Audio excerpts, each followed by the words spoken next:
дорогенькие! Сегодня у нас рубрика «Народные прикметы». Народные прикметы студені. Коли у першай палове выпадае снег, ды скрипучы мороз, гэта азначае добрая навіна, таму што наступны год будзе вельмі ураджайны.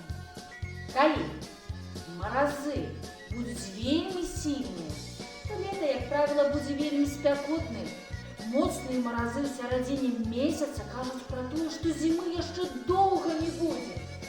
А калі ж на каляду будзе яснае неба, гэта абяцае шчодры ўраджай. Так што калядуйце, мае любанькія.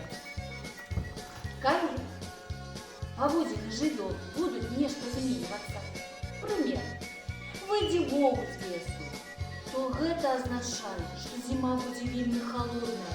Калі ён яшчэ папросіць есці, то гэта вельмі суровая будзе зіма.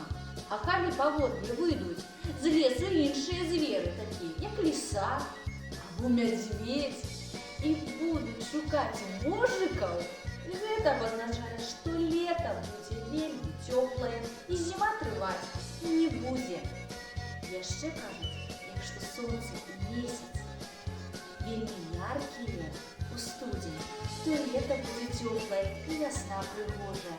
А калі на небе будзе вельмі многа зорачак, то і будзе вельмі ураджайны год.